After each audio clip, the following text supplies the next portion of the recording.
Yeah, Yeah. if you Let would, me perhaps do that. take us through. Okay. So I think maybe just as we've as Alison was the our last presenter, perhaps we could have some questions to start with that were focused on CLTs. So I think we had a question which asked, where do community land trusts get the initial money from? So where does their seed corn finance come from? Yeah, so to set up the a community land trust doesn't actually need a lot of money.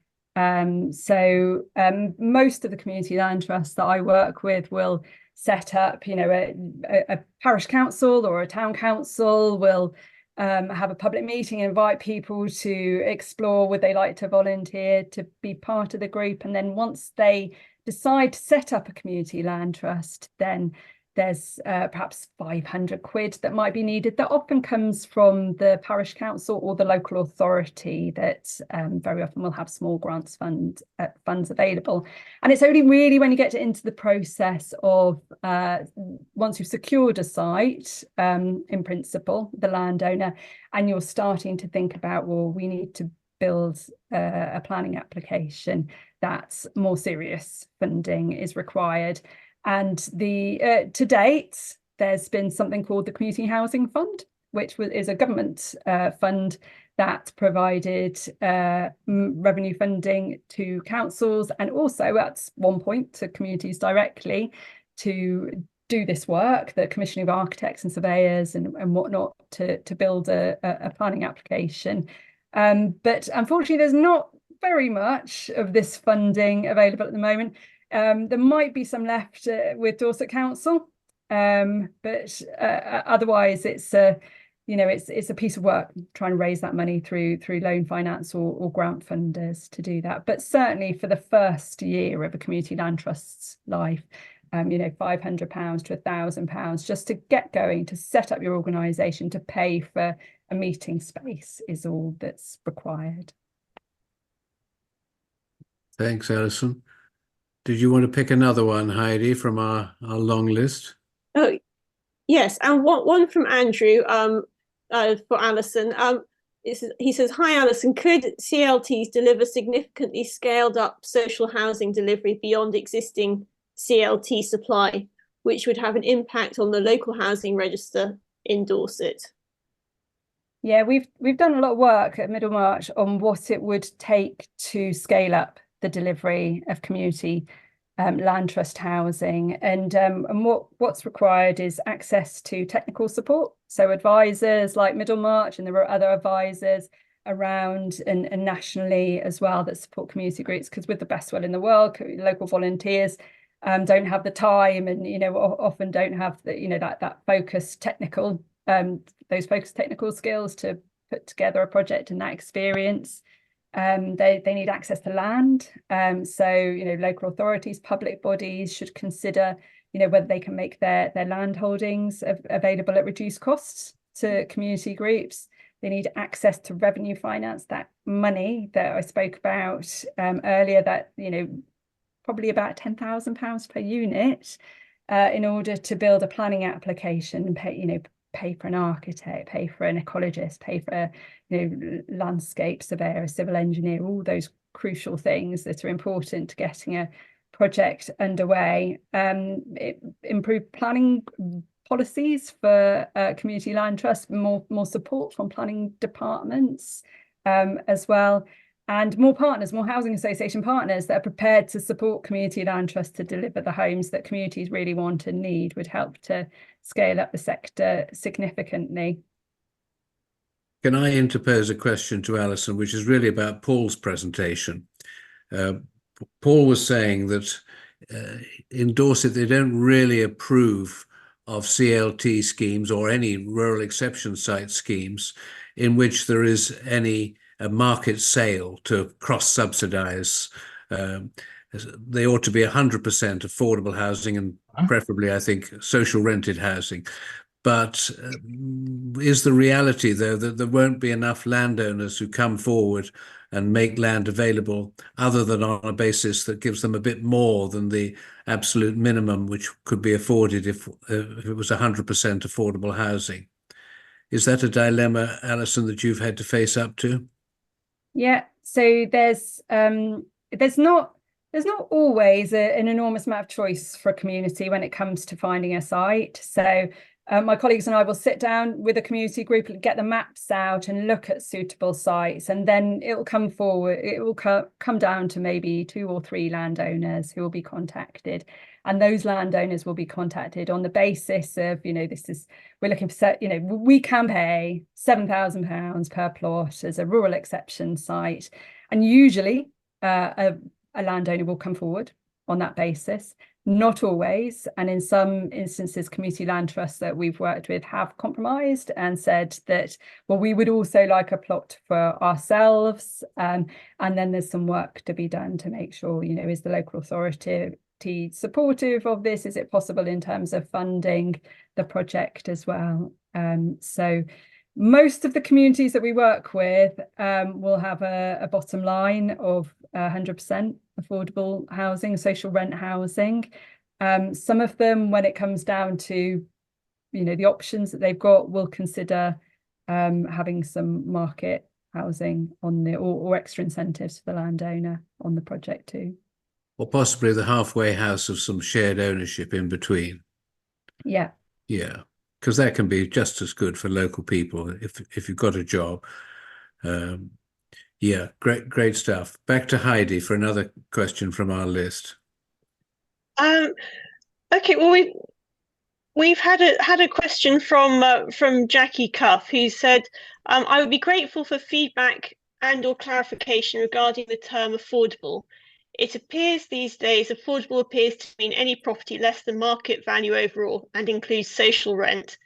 In 2010/11, affordable housing meant rent at 80% less open market rent, with social rent being 50% of open market rent, each tackling a different demographic. However, affordable now seems to be interchangeable with social. How do we assess which has the greater need, and how do we know that we are delivering according to the differing needs of each demographic when they are being bundled into the one offering? Who's brave? Oh, Quinton's going to have a go at that. Thanks, Chair. I'll just start that off, I think, by just questioning what do we mean by affordable? The only way that makes sense is affordable in relation to something, and that's generally incomes and take-home income. And in terms of definitions, we've got the one that's adopted in the standard method, which is around house prices, which is geared towards mortgage lending ratios, so 4 times average income. Or we've got the one that says it should be no more than a certain percentage of take-home income. And that percentage, that's probably the most reliable, certainly what the economists think is the most reliable indicator of affordability. But of course, what percentage of take-home income do you choose as the affordable? And that's crept up over time. So it started off as 25%, no more than 25% of take-home income spent on your housing costs. And now it's 35% that they say no more than that. And most people in the private rented sector are, paying 50% of their take-home income on housing costs. So we've long passed that.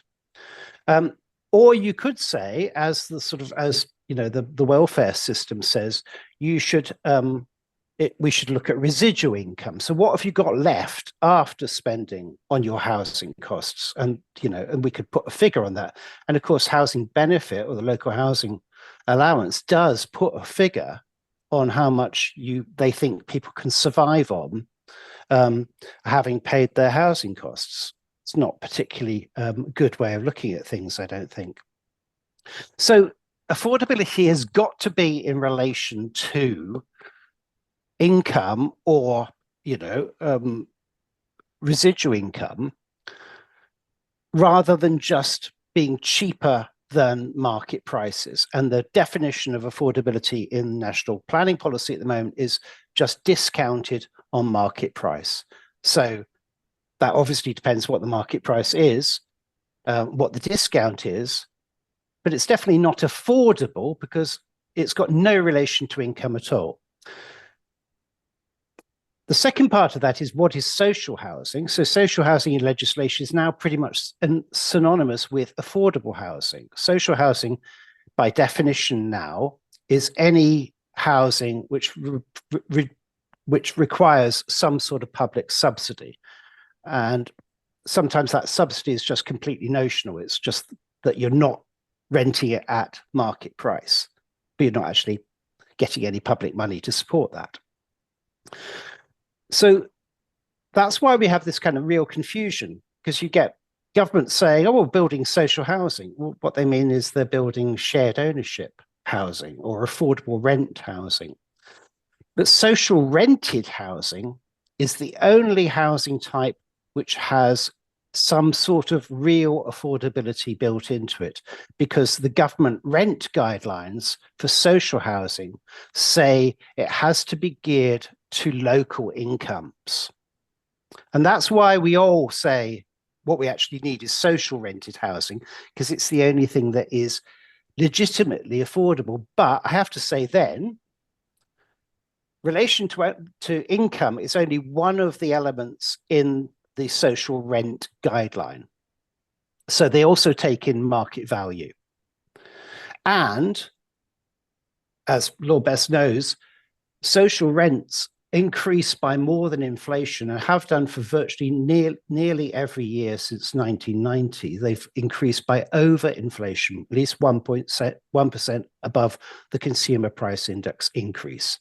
And as we all know, incomes have not increased by more than inflation over the same period. So social rented housing is now no longer affordable in many, many areas. That's why we really need to clear the slate and say, okay, what is our definition of affordability? And I'm going for no more than 25% of take-home income. And that's what rents should be set at. And that's what any sort of low-cost home ownership product should be set at. And if there's one thing that my kind of message this afternoon is, let's not talk about the status quo. It's great to say what we are achieving despite all the obstacles, but let's think about what we really need to do. And we need a new affordability model, and we need a much better model of social housing that encompasses people's aspirations to own, but also encompasses the reality and the need for renting. And renting with a good landlord and a secure tenancy and an affordable rent is a really, really good way to live. Thank you.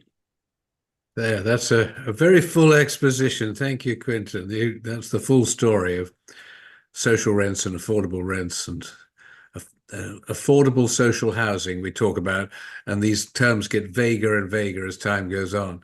So that's really helpful defining these different ingredients. So next question, Heidi, have you spotted the next one for us? Yes, I've got one. I think this one is probably for Paul. It says that you say that you need more funding and more support for social housing.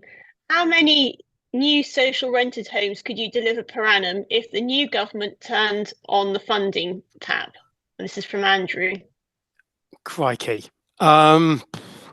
So I think what we're saying is we want more social rented housing. We want the RP's Housing Association to be building them. As a council, we're not building homes. We might do one day, but certainly won't be able to do anything at scale for quite some time. So what we'd like, and again, assuming we stick with the existing parameters, and I agree completely with what Quinton's been saying earlier, that as part of the strategic housing model, we'd like more funding to go to social rented housing, a bit less to affordable rent and shared ownership. And I suspect you could probably get up to the number of a couple of hundred a year in Dorset fairly quickly. As a council, we're also going to work on our local plan, and part of that will be, do we want social rent as part of our 106 offerings? And again, there'll be some conversations around that. We want social rent, but clearly then there's that impact on viability. Could you put some grant in to ensure social rented homes on 106 sites? Might be something worth looking at, but I'd struggle to put a proper number on it, I'm afraid.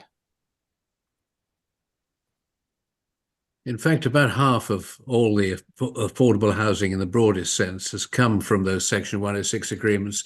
And slightly surprisingly, there's more social rent as a percentage coming from those Section 106 agreements than there are from the direct developments by the housing associations.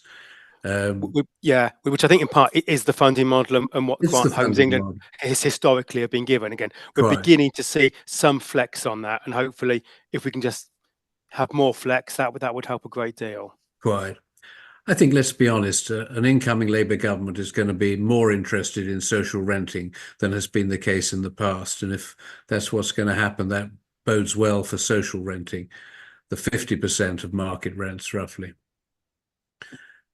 Thanks very much, Paul. Now, Heidi, what's next?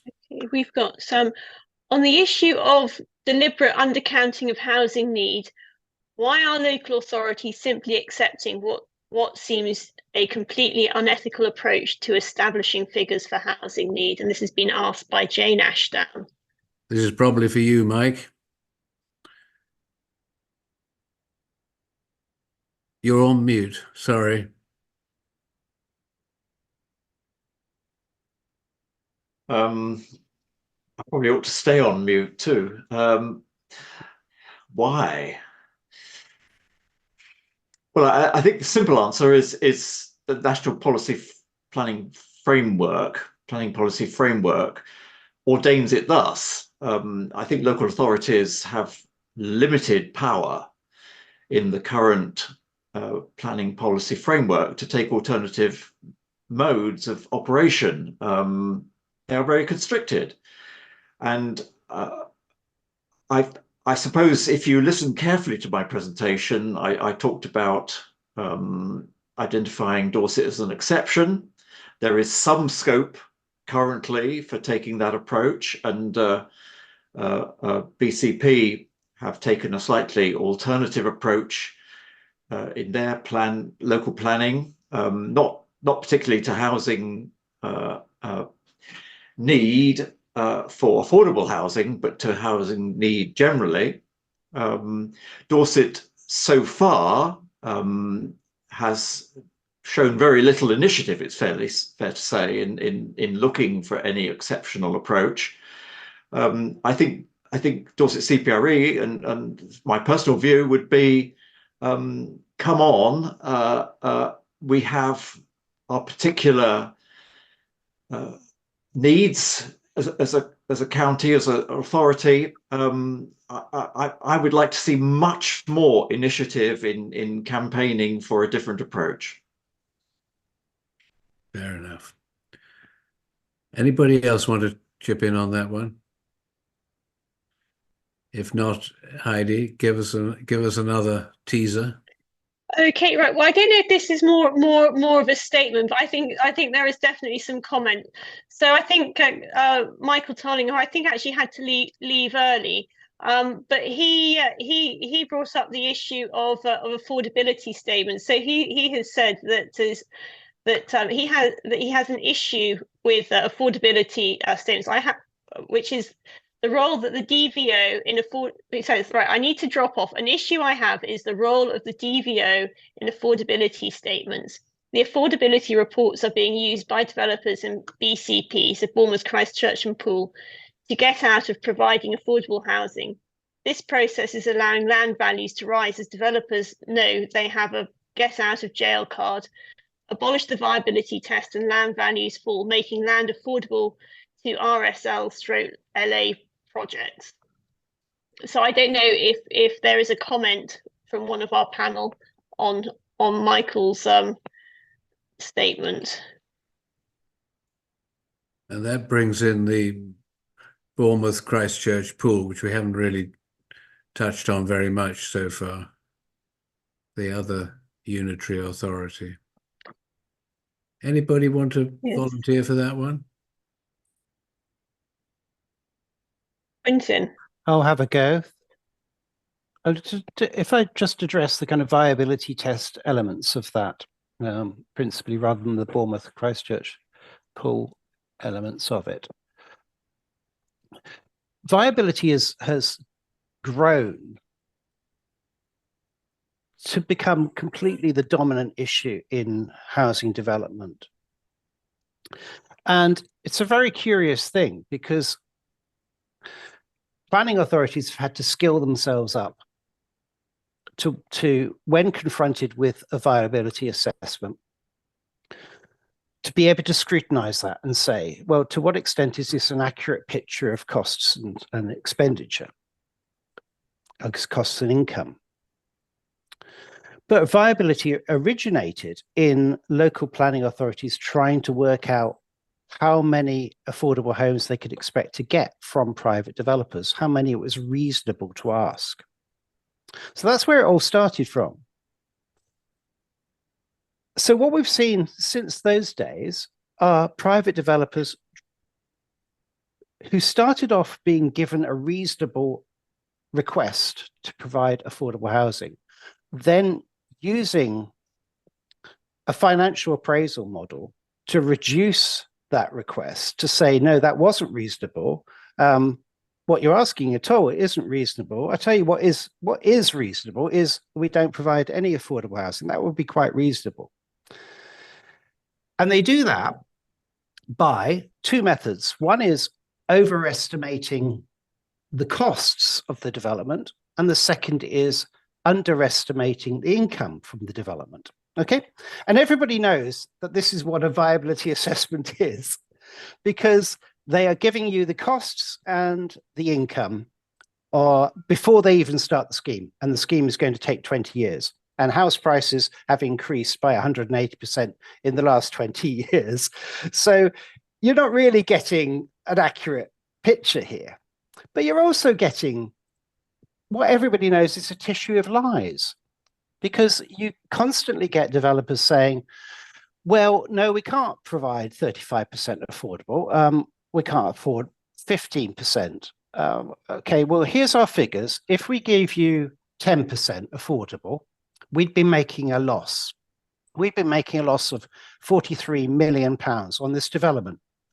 But I tell you what, we're prepared to take that loss and we'll give you 10% affordable. And that's why we can't give you what you want, 35% affordable.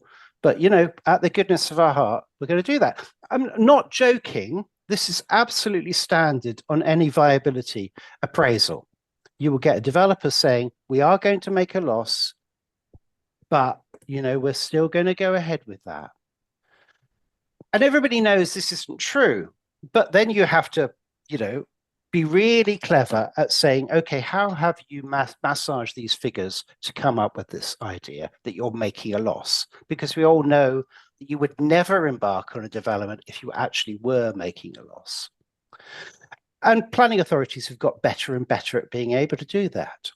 But there seems to be, given that planning authorities are under so much pressure to approve housing developments, at some stage they have to say, okay, we're going to buy into this game. We realize that somehow this isn't, you've done something here that was very clever in the accounting, but we're going to have to accept your proposal and we're going to take a loss on the number of affordable homes we could get from this. We know that's not right. And we could carry on arguing with you forever about this, but we're under pressure from government to get houses built. And we're in a game now. We're in a game where developers are very effectively reducing their commitment to affordable housing. And as Lord Best says, half of all affordable housing in this country comes through those Section 106 negotiations. So until local planning authorities are free from the pressure of government, the pressure to get houses built under any circumstances, only when that pressure is lifted will local planning authorities be able to say, no, let's get real, okay? We want 35% affordable, otherwise you don't get approval for this scheme. That's where we want to be. We want to get the maximum. It's not really a case that it's unaffordable to provide affordable housing. There's an entire investment industry which is making a profit from affordable housing. It makes money for people. Thank you. Thanks, Quentin. Other colleagues want to come in? I think Lizzie had her hand up. Yes, please, I'm Elizabeth. conscious of time, but I suppose thought that came to mind at the minute, we know that local planning departments are a bit cash-strapped and certainly under-resourced, and one of the sort of critical things that's come back from the RTPI have recently done a skill survey of local planning departments. And actually there's quite a big skills gap. So at the minute, planning departments are paying private consultants to review these viability assessments, and same said private consultants are preparing viability assessments for different schemes. So I think there's an inherent conflict of interest there. And really, you know, we want planning departments to be properly resourced, adequately resourced, and be able to push back, you know, if they do think that these viability assessments, you know, are unreliable or are, you know, proposing that the developer is going to make less profit than they potentially are. But they need the skills and the resources to do that. Absolutely. In Devon, I mean, we've identified the planning departments have been run down over the last decade, and they really need boosting again. Government has said that fees can be a bit higher than they have been. Government's allowed the fees for the developers to pay to go up a bit, but not yet full cost recovery. So local authorities are still losing money on the planning processes. They've got to be able to charge the developers the full cost of handling the planning applications and doing the planning consents. And that's a fundamental. But yeah, so resourcing the planning departments is a starting point. It may be that on a county-wide basis, for Devon, that means for all the 11 different district and unitary authorities, there might be a resource at county level that gives advice and guidance and help on a specialist basis for those skills that you can't expect every council to have. And viability, arguing the case, you know, you need some of Quinton's statistics at your fingertips. You need some pretty good financial understanding of the sums that are being presented to you by the developers. All that could be through an advice available to planners from a source based at the county level, rather than expecting each separate authority in Devon, as we look at it, to do their own thing. It could be that for Dorset as a whole, there is advice available from Homes England on viability issues. People have suggested a special section within Homes England. There used to be something called the Atlas project that Homes and Communities Agency used to run, giving detailed advice to be really on equal terms to the skills of the developers in negotiating these tricky sums. But yes, onward and upward. Heidi, give us another one. Okay.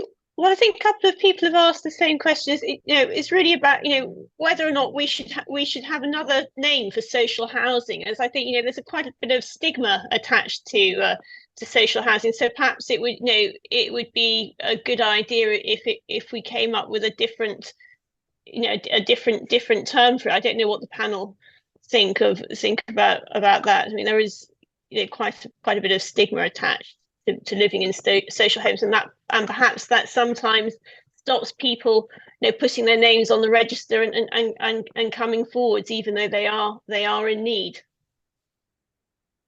Yeah, I think it certainly argues the stigma question argues for there being a mix of people in developments.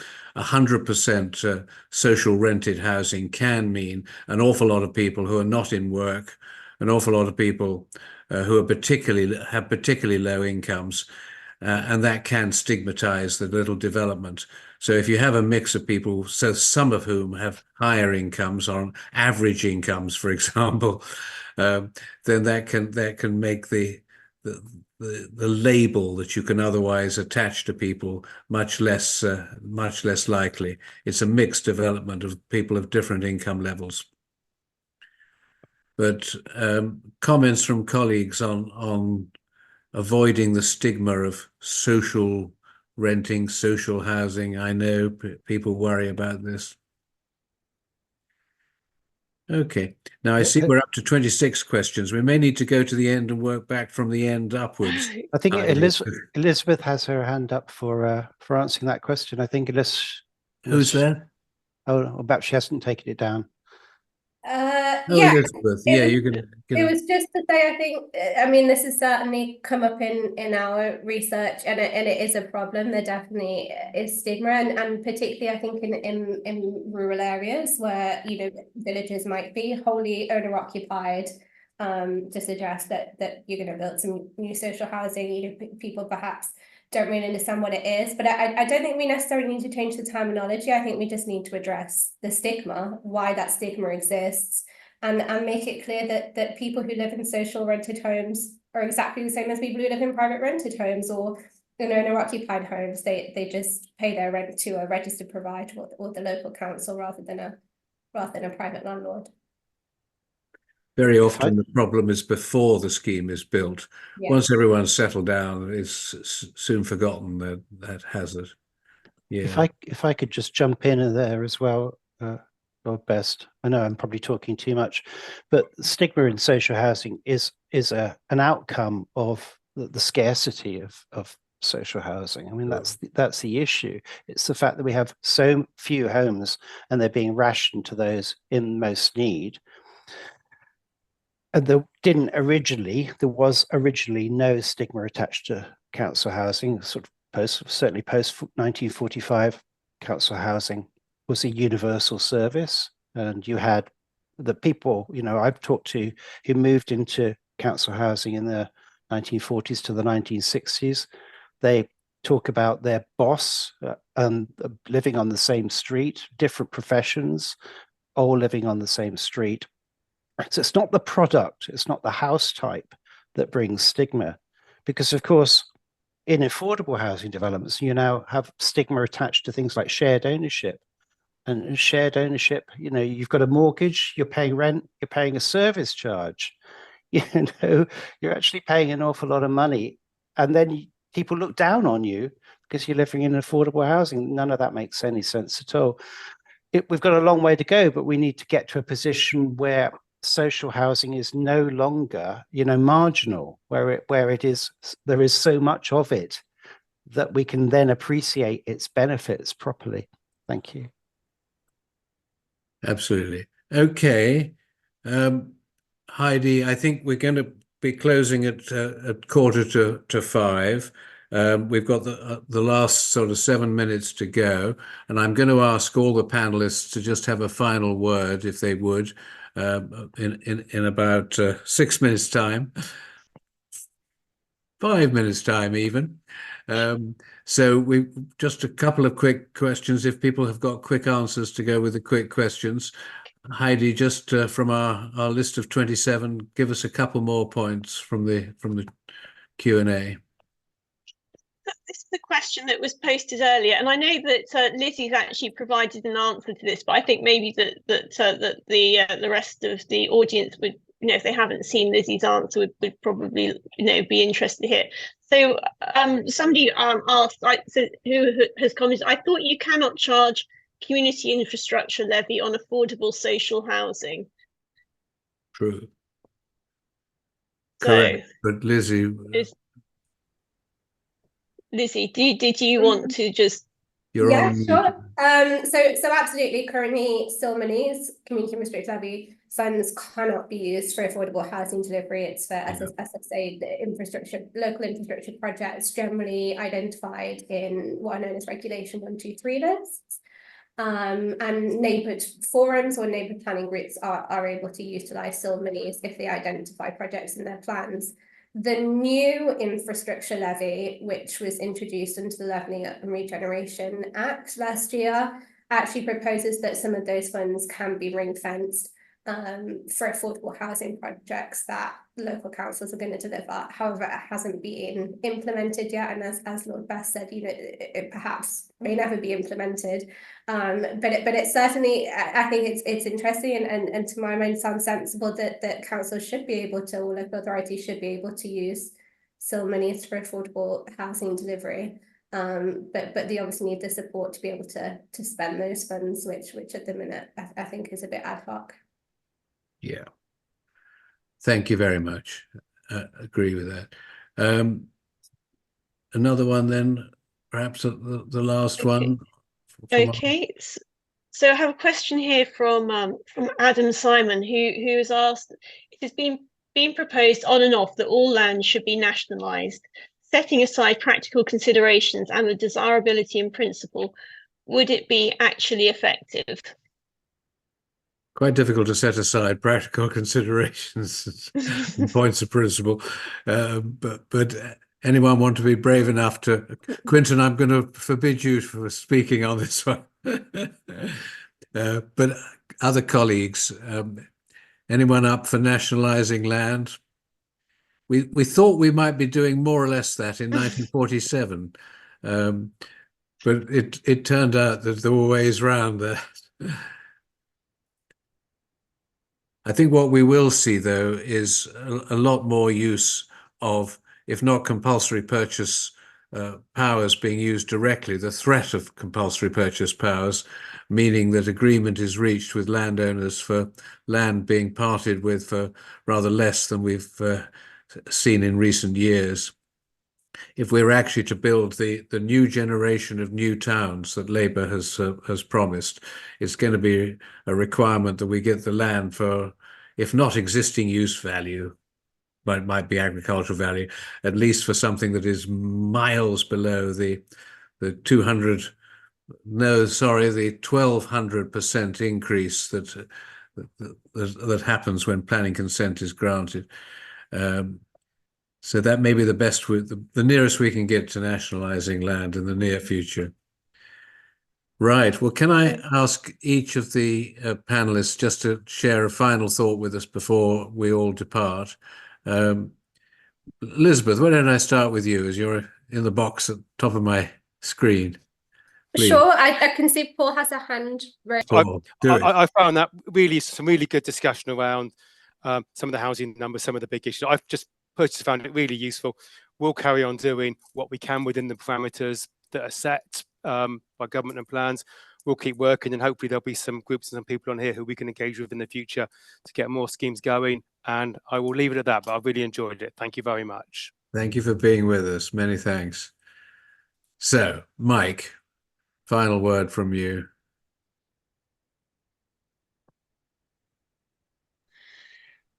Yes, Building Magazine recently looked at housing as it does, and just a couple of quotes.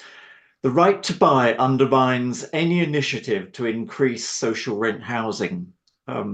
So we have to tackle the problem of right to buy. And secondly, land in sustainable locations is a fixed supply. Relying on the market alone to build homes results in developers having to outbid each other for land, which in turn results in project costs having to be pared to the minimum. So those homes are small, poorly constructed, identikit designed with minimal gardens and public space. Again, I agree. The issues here are the thousands. We've even talked of the millions of homes which are needed. The issues are huge, and I think they're governmental, and they have to be tackled centrally first in order to start really tackling these issues locally. They're big issues. I think the question about nationalising land is absolutely fundamental, but obviously impossible. But I would like to see a compulsory purchase powers devolved to local authorities, and I'd like to see right to buy powers as well devolved. Very good. That, just to put into words your final point, if local authorities had the discretion to set the level of discount, which could be 0%, therefore removing the incentive to buy, and if local authorities could retain 100% of the capital receipts from right to buy, then I think we would have moved on very appreciably on that. Neither of those things are impossible to imagine in the not too distant future. After all, Scotland and Wales both now have ended right to buy altogether. Absolutely. Thank you so much. Alison, would you go next? Yes, of course. We talk quite a lot about housing market failure, and I think probably where I would be coming from is that community land trusts are a way to avoid the housing market failure. They're a disruption to the conventional housing market. We know that not all communities are up for community land trust. For some, traditional housing association-led scheme would be appropriate. But we also know there's a lot of rural communities out there that for which they're up for a community land trust approach, to give them the influence over the things that are important to them. Doesn't mean they have to do every part of it, the building of the homes, the financing of the homes. What I suppose our evidence is building now as to the conditions to where community land trusts are more successful. So those areas with special planning considerations, areas of outstanding natural beauty, national parks, and coastal places with really high numbers of second homes and house prices, are places where community land trust really can provide a solution. Our mission at Middlemarch is that every community that wants to have a community land trust should be able to have one, and we think that the way to do that is provision of technical assistance, provision of finance, and provision of land, and obviously the support of the local authority crucial on that. Great stuff. Many thanks. Elizabeth? Yeah, thank you, Richard. I think as mentioned, we're clearly on an exciting time. We're on the cusp, and we all recognise that actually it's not a housing crisis necessarily, but a rural affordable housing crisis. We're not delivering those affordable homes, and therefore, as has been noted in the chat or the Q&A, CPRE are really calling on the next government to redefine the term affordable housing. So it's not this woolly term, but that it actually means that new homes for sale or for rent are directly linked to average local incomes. And we also want to see national planning policy amended to ensure that more social and genuinely affordable housing, that could be first-time homes or whatever it may be, are delivered in rural areas to secure the future of rural areas, because without homes, rural England is going to suffer. I'll stop there. Brad, do you want to endorse that or add anything? Brad had to run off for a Brad train, is so gone. I should have preempted. Okay, he's I'm excused. now speaking for both of us. Yeah. Excellent. Quinton, final word. Thanks, Richard. So echoing that, then let's look at ideal solutions. Nationally, we spend something like £40 billion on housing. A lot of that, most of that is housing benefit. It's going to private landlords. A lot of it goes to the private sector generally, private house builders, unlocking land for private house building. Very little of it, 11 billion over 3 years, goes on the affordable grant programme. So research by the National Housing Federation says, okay, we could build 145,000 truly affordable homes every year if the national grant programme, the affordable grant programme, was increased to 15 billion. And that would restore the 50% grant rate that we were getting in the 1990s, and that dropped to nearly 10% in 2010. So it's not a really big thing at all. It would cut the housing benefit bill enormously. Vast amounts of public money are being invested in housing. They're going to the wrong place. They are not going to what is really the priority, which is meeting affordable housing need. Thank you. Wow, perfect note to end on. Thank you very much. And thank you to everybody. Thank you to Kate for getting us started. Thank you to Quinton, Elizabeth, Brad, Paul, Alison. Terrific set of presentations and great discussion. Heidi, thank you very much for organising us, bringing us together. A really worthwhile event. Special tribute, I think, to the CPRE, both locally and nationally, doing great things. And there's been a lot of support for you today, and rightly so. It is a pretty good moment to be thinking about these things, because there's going to be a lot of MPs who know nothing and should be well influenced by people who know something. That's some of the people around this table. So I think it was a great moment to have this debate, and there is an incredible consensus. Really, it wouldn't matter who we had in the room. We all agree it's more affordable housing, more housing for local people, more housing that is particularly social rented, that is genuinely affordable housing for the future. And we can see the ways of doing it. It may cost money, but you get the money back. No one has ever regretted investing in good housing. None of us. So good for the CPRE. Continue to fight the good fight. Thank you for having us today. And I think I ought to be the next one to sign your rural affordable housing pledge. Okay. Farewell, everybody. Thank you all for joining us.